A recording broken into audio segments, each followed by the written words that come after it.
TikTok. See what we live. What's up, y'all? Good morning.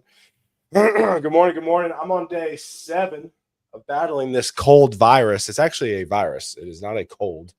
My wife took the kids to the doctor, and they got tested. It is a virus, and it stinks. It is awful. It feels like strep throat. Now it's just like a full, like the amount of, I'll just say this, the amount of congestion that came out of me this morning was wild, and I'm still congested, which is crazy. So anyways, pumped to have Brad on the show today. Please say, hey, we'd love to hear from you. Again, I tell people this is like a networking meetup, virtual thing, right? Again, I think our behaviors have changed because of COVID. We're at home a lot more now. What I realized early on in kind of this whole kind of career, arc that I'm doing right now is like, I think people would rather just hop on a 30-minute like meetup where I can get a guest like Brad, talk about his job search, and hop off for the rest of the day and message Brad, message a few people on the chat, and off and away we go. So again, if you are tuning in, please say, hey, would love to hear from you. I've known Brad for a bit. Brad has been in my network now for a few years.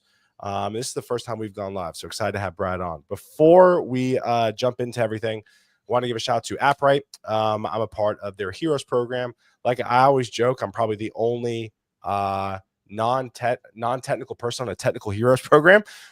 So my pitch is they're cool people.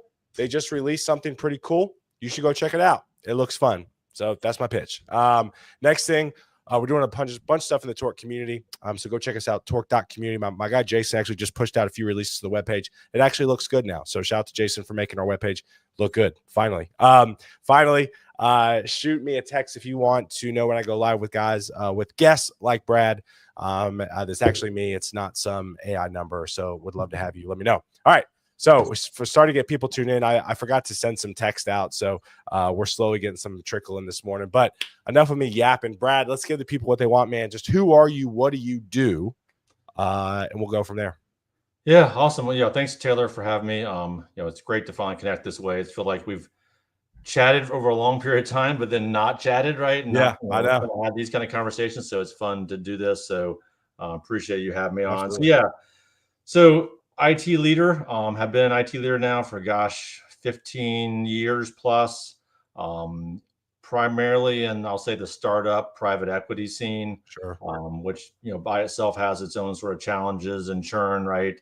We just went through a exhaustive job search, hence why we're kind of chatting today, right? And talking about the sort of good, the bad, the ugly of what that looks like. And I think my message has been and kind of the reason why we're chatting is through the uncertainty of the economy and whatnot, like it's happening to a lot of us at all different types of levels. And I think it's important for people to kind of understand that, right? So, so again, happy to be here. That's my background as in IT leadership. And then tell me about Triple Point. Yeah. So currently with Triple Point, as their vice president of IT, we're in the mechanical engineering business. And so what is that? That's electrical, plumbing, HVAC in the commercial space. Okay. Primarily our customer base is going to be, think of data centers, universities, hospitals. And we're basically a portfolio of companies. So we just had our 6th acquisition earlier in April out of Richmond, Virginia. And so we're trying to build the biggest mechanical engineering company in the country. And we're number 6 or so right now. Cool. That's cool. That's awesome. All right. So a lot to dive into today. First off, how long were you on the job search for? Yeah, almost 7 months. Okay. 7 months. All right. So I think a lot of people that I know, developers, are like, oh, the more senior you get, the more jobs, like the easier it is for you to navigate. And I would almost argue it's like the opposite.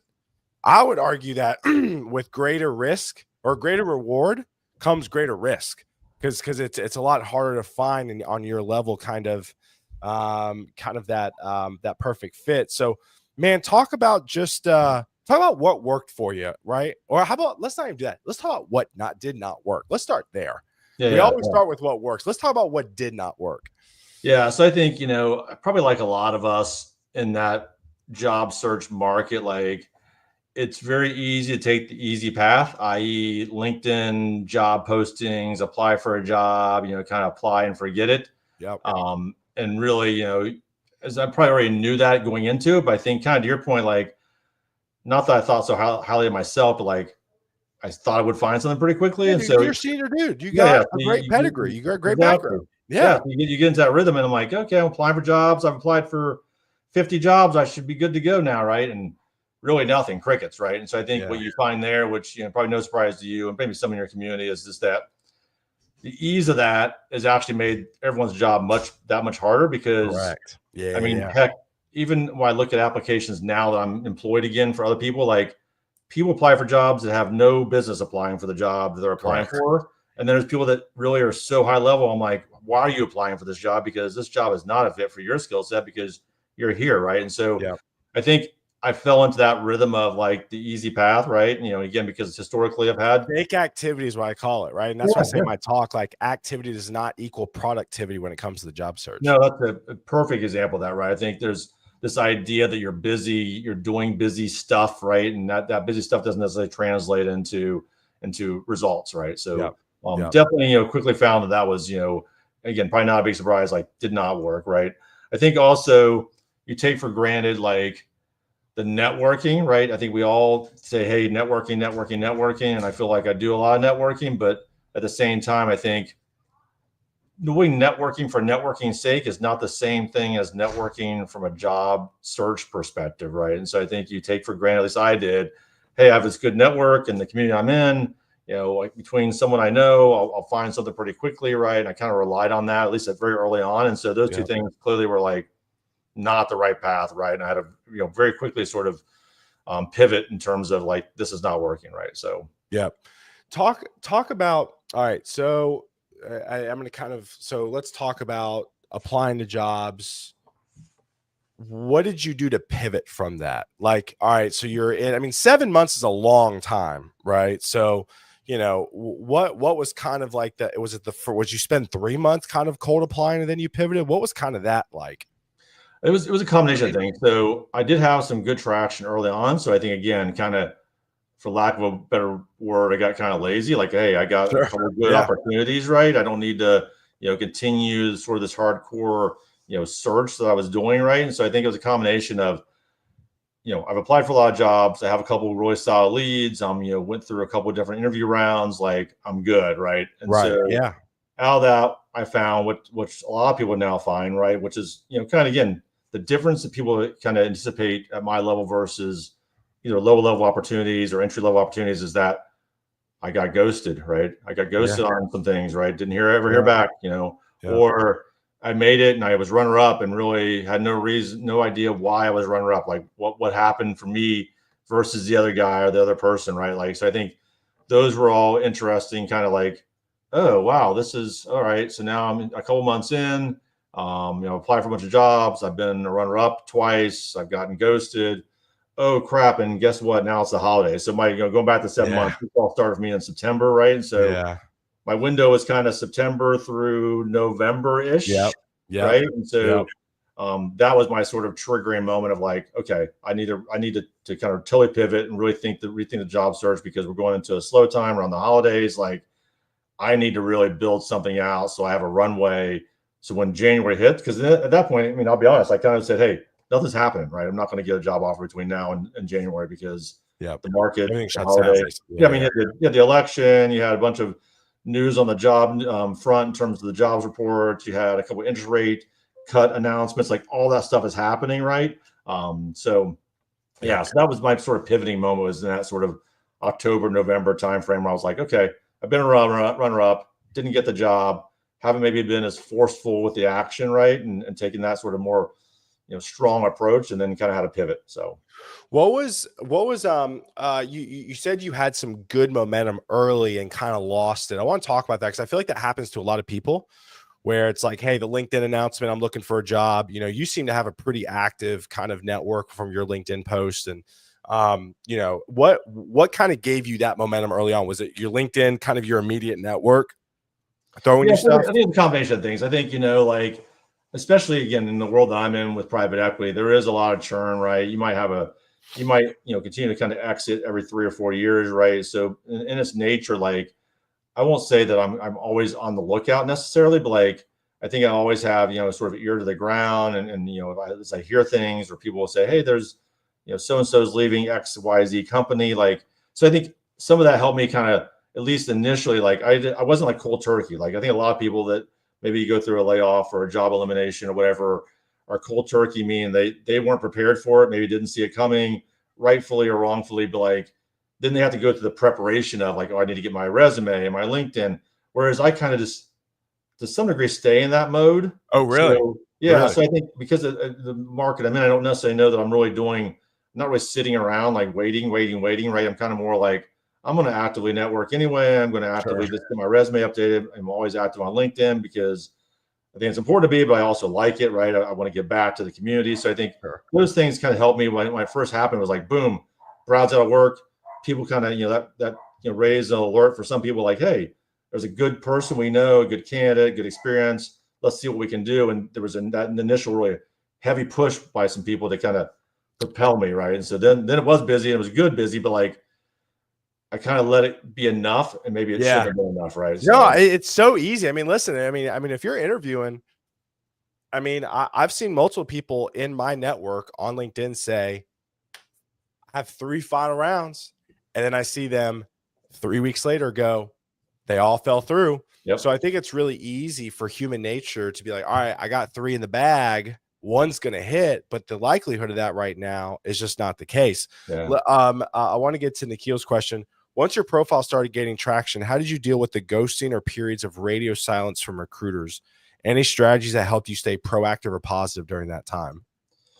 Yeah, so I think a couple of things, right? So I think I was pretty open about my search. Maybe, I think initially maybe some people, my wife maybe included, thought maybe that was maybe a little bit too open in terms of like, hey, I just got ghosted, right? Or hey, I was a runner-up and didn't get the job. And so I think by doing that sort of openness and transparency on LinkedIn in a way kind of helped me because it did build in some community support. Like, so if I posted, hey, didn't get the gig, that kind of sucks, but I need to keep going on, and people would be like, hey, you got it, Brad. Like, so I think there was some of that kind of confidence boost I got from my own community of people, right? So I think I'm more of a positive person anyway, which also helps. But I think, building a strong network of people kind of really helped support me through some of that stuff. Yeah.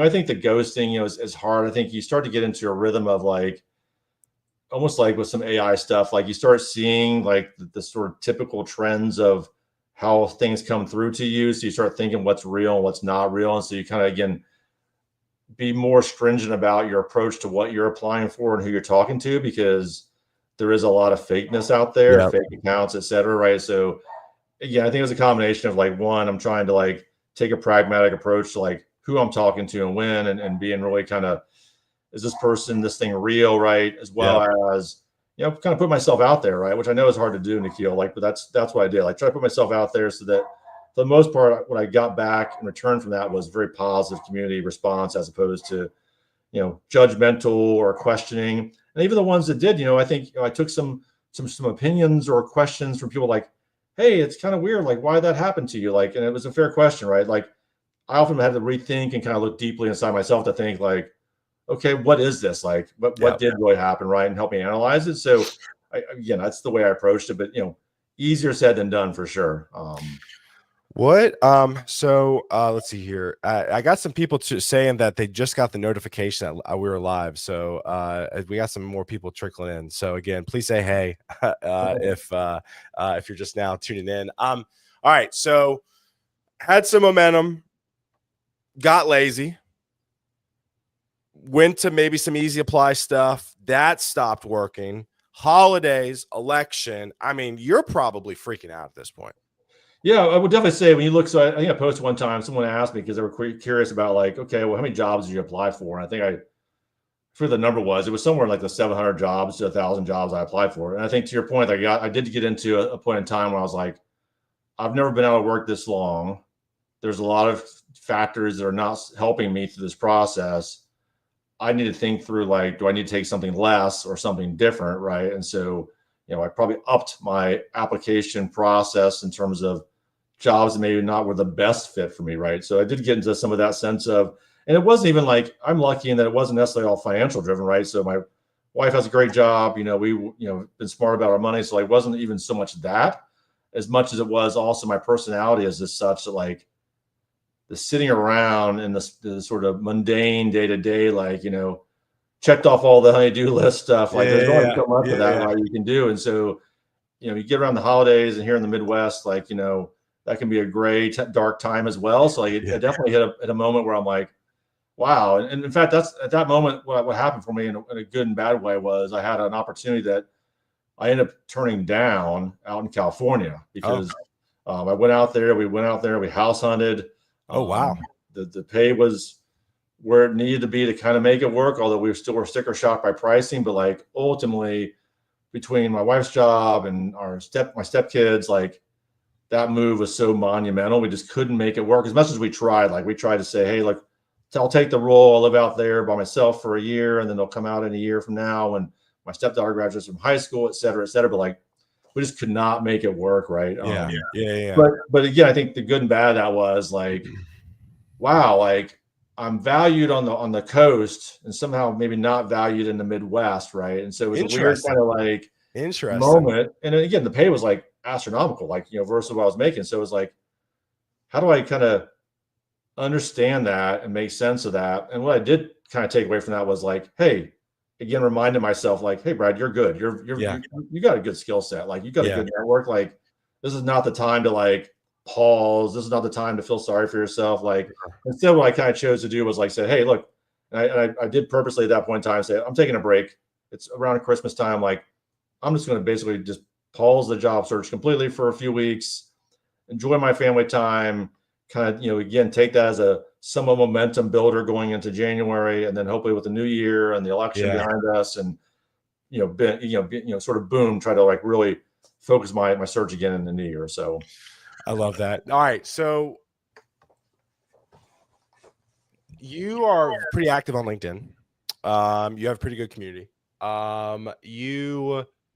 So like, what did you change to get, like, let me jump ahead real quick. How did you get this job? Like, let's start there, and I want to kind of work backwards a little bit. Yeah. So I think, again, it goes back to like how you're networking, how you're applying. So this job opportunity got posted.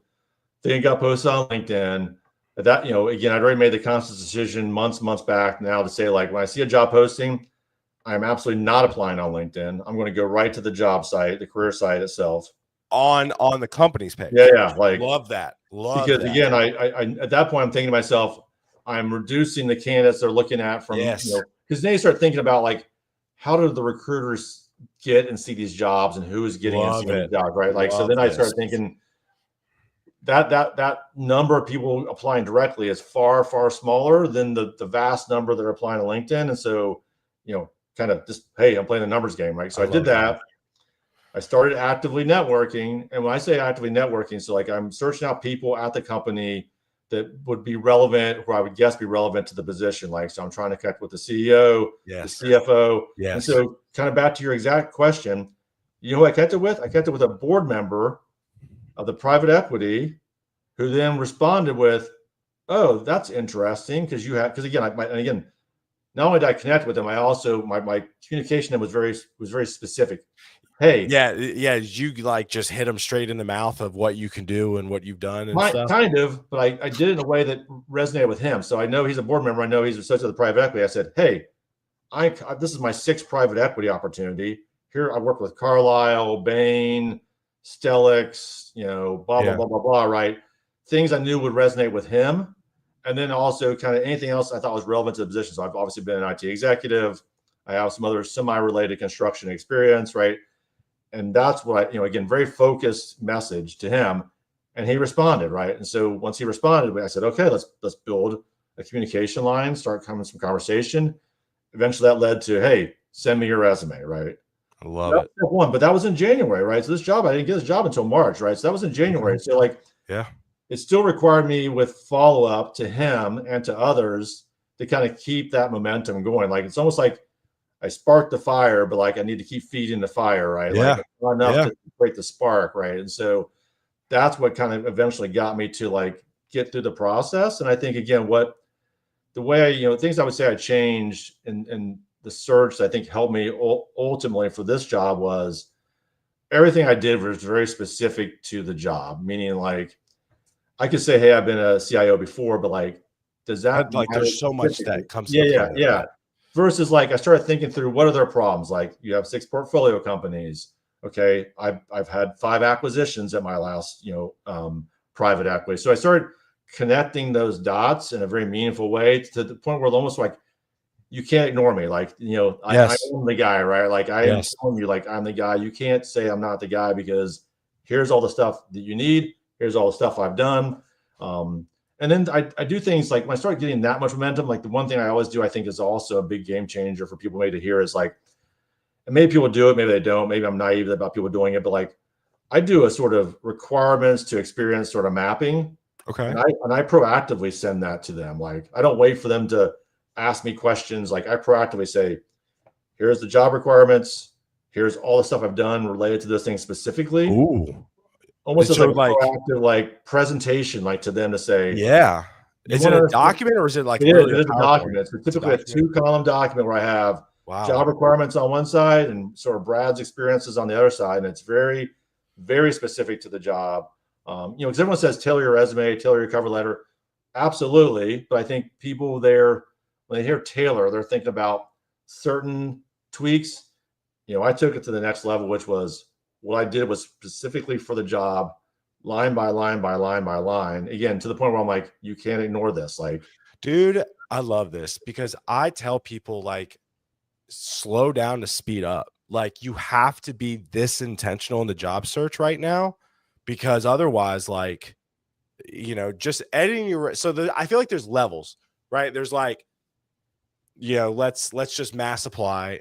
Then there's like, well, I'm going to edit my resume for certain jobs. Then there's like, I'm gonna edit my CV and my resume. Then there's like what you did, where it's like, hey, I'm taking the job description and I am line item by line item of what I can do. I mean, props to you, man. Props to you. That's great. I mean, yeah, again, I love that. I think that's a game changer, right? Like, again, even in conversations I had before I'd actually accepted this job, other jobs, because that was the game changer for me because I think you had a brief moment when the market got good for a second. It seemed like January to Yeah, like February, right before things started kind of going a little bit haywire in terms of the turmoil and tariffs and all that sure. fun stuff. But like I had 4 opportunities. Now those 4 opportunities, I was a runner up in one. I had 2 offers, and the other one we kind of agreed to walk away. So, but I almost had 4 offers like right then. But like I approached them all that exact way. Like I you love can't that. ignore this. I love that. That's amazing. I love this, but Brad put himself out there, lead by example. Also, David goes, anyone else find it awesome that he stoked the fire and his last name is Stokes? Absolutely no notes. I love it. So oh man, I had some other thoughts. I think talk about networking. What did networking look like with you on the job search? Did you set aside time to, because it sounds like because what I'm trying to get at is it sounds like you were actively doing the networking. And again, I talk about what you just said. Go to the company page or go to LinkedIn, don't apply, hit up people in the chat or in the LinkedIn that applies to you. I appreciate it. I've never heard anybody actually do it. So, so shout out to you for doing Not that. only did I do it, I mean, again, whether or not it worked in other examples, because maybe there's some companies that didn't follow back up, but like I might get aggressive enough to even say like, hey, I'm going to email my resume right to the CHRO. Like I'm going to go find that person on LinkedIn. I'm going to try to connect with them. In my sort of LinkedIn note, I'm going to be very specific about why, and what I'm doing.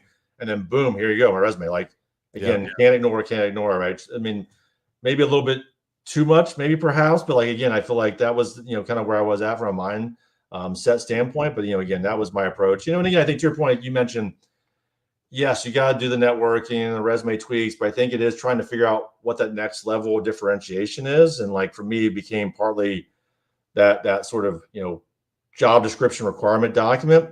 But then I think the question you're kind of asking, like my networking changed. So what I meant by that is I was going to the events, hey, the local IT tech community events. I was doing all those things anyway, right? Right. So I kept doing that, and now I kept doing it with now I'm unemployed, right? And so that changed a little bit, but like I went beyond that again. Like I think you need to take that next step, which is made the connection, but then I'm making a connection with a person, and I'm going to say, let's have coffee, right? Let me take you to lunch. Like Yes. Yes. Very specific, not just, hey, I'm going to the events and I'm shaking some hands and saying hi and, hey, Brad Stokes out of work. Yeah. Now I'm actually going to the people, right? Like I'm going to, it may even be like, it may not even be someone at the company. It might be someone that knows someone at the company, like someone I'm more closely know this person. So I'm going to go have coffee with that person, talk to them about this other opportunity that they know about, right? Like that's the next level stuff I feel like I had to really do to kind of really get to where I got to in the spring, which was, 2 offers and, That's runner-up finish. man. I mean, you literally are doing. I mean, you literally did everything I talk about. I mean, and I've very rarely met anybody that has done that. So shout out to you. I think I want to go back to just like, so let me ask you this. So let's say a developer, right? Let's say a developer, let's put it here. Developer wants to work for you, right? Let's say they message you on LinkedIn. Would you like them to be like, hey Brad, I put together this quick document, breaks down job description, here's how I'm a fit? Or would you like a simpler DM going, hey Brad, my name's Taylor. I've been developing for about 15 years. I see you have a job spot open. It's really kind of along the lines of what I do. Would love to chat more. Let me know your thoughts.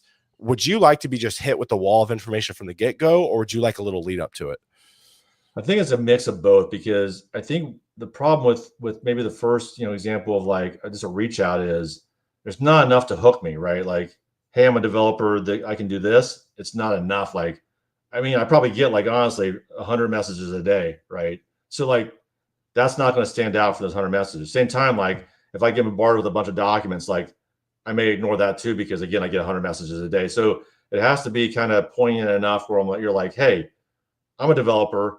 I've built like here's a perfect example. I had a conversation with a potential partner yesterday. Describe quickly a scenario I have, and they were like, "Oh, we've done that thing for this other customer." So I think, if a developer came to me and said, "Hey, Brad, I built this thing for the construction industry, or I have this experience, and I see, it's in the job description, or I gleaned something from your website or from a news article," like those are the things that I kind of like latch onto. I'm like, "Oh, this guy actually looked at our page, right? Or he looked at the news on our site, and he's also kind of thought mindfully about, hey, this is what I could do to help you, right?" Yeah. And that's Yeah. the stuff going to catch my eye. I love that. I love that. That's awesome. All right. So wrapping up here. This was great. We should do a part 2 here soon. This is Absolutely. so good. What else? Anything else that maybe worked or didn't work that we forgot to just mention on the call? I think, people take for granted, sometimes the thank yous and the closeouts. I think that's one area where again, don't cheat there. Like I think having a really good, sort of close off note, even if the job did not go to you because the market is always such and things happen in our world so quick and so fast. Like I think especially in tech, like they may think they have an offer out to the next guy or gal, but then that person turns it down. And if Yes, you I like, just talked. Who did I talk about this with? Yes, was it yesterday or this? I talked about this already. Yes, yeah, yes, so if you come out hard, like, that sucks, I didn't get the job, or you don't follow up at all, like, and continue to kind of maintain that relationship, the IT community, as we all say, and it's absolutely 100% true, as I continue to see, is like, it's big, but it's so small, right? So yeah, like those cycles coming back around, and like you don't want to ever burn that bridge. You just don't. yep, yep. I love that. I love that. All right, let's wrap it up. Kind of rapid fire, like I always do. First question: tea or coffee? Coffee Hot or iced? depends on the season. Winter it's All hot. right. Summer Okay. it's cold. Okay. All right. I can accept that. I am the crazy man that when I was in Boston for work in January, it's like 15 degrees outside, and I was drinking iced coffee. I have I've a done it problem. because there used to be a lot more Dunkin' there. So when my Dunkin' days when I was in the South and I couldn't find Dunkin', if I was in the North, I'd get as much Dunkin' as I could. So Yeah. ice or not. Yeah. I love it. I love it. Next question. When it comes to just anybody in your network who you want to give a shout out to that's doing really cool stuff, is anybody kind of pops in your brain? Any leaders? Anybody who's doing some cool Yeah, things? I mean, the one guy that I always talk about is Mike Fulton. So if you Okay. haven't connected with him, connect with Mike Fulton. Mike Fulton he's been at Procter and Gamble. He's been at Nationwide. He's doing his own thing now with this thing called Nexus Community. He also works with Coke as an architect now. So he's kind of been a leader and he's a very technical guy still. He's done, he actually brought my wife and I in to speak at a class. He teaches at Ohio State on the side as well. Nice. So Okay. super good dude, involved in all kinds of cool stuff. Better than me in a way because he's technical still too, and has the leadership component. Sure, so like he can apply kind of both. And I missed some of that, but yeah, super great guy for sure. I love it. That's awesome. All right, last question. The show's called Guidance Counselor 2.0 because had guidance counselors in middle school, high school, and college, but now as adults who don't really have them. If you can go back in time and tell young Brad something, career advice wise, what would it be? Oh, wow, that's a tough one. I think it really is. I think there's a lot to be said about having confidence in yourself and taking that chance. Yeah. I think it's a scary thing for a lot of people, but I always feel like the risk is so low relative to the reward that like I think I would probably tell my younger self like go for it because you don't have much to lose. Like go for it. Yeah, I've been thinking a lot about that. I would say I don't have many regrets, but I think the one regret is like to not just go get a 9-to-5 right out of college and just like go travel the world, go slum it up, go learn from other cultures, go start a company, fail. Do whatever it is you want. Yeah, absolutely. Yeah, I think that's again, I have kids now that are that age, and I'm even challenging them. Like my son's he was a remote employee since he graduated. I'm like, why are you still living where you live? Like go live on the beach, go in the mountains. Like Yep. I agree. I love it. All right, Brad. Well, thank you so much. Y'all go connect with Brad on LinkedIn. He's very active on it. He's a gem to follow. So go follow him. Brad, stay on so I can say bye to you backstage real quick. But we'll see y'all tomorrow. I'm off on Guidance Counselor, but Friday we have the head of direct hire for Ronstead coming on. His name's Andy. Andy and I look like brothers, which is hilarious. So he's in Atlanta. So we're going to come on and talk about just community building, tech, where the market's at right now. So Friday morning, we'll see y'all 9:30 a.m. Central. Brad, thank you, my friend. And we'll see y'all Friday. Peace. You guys. Thanks.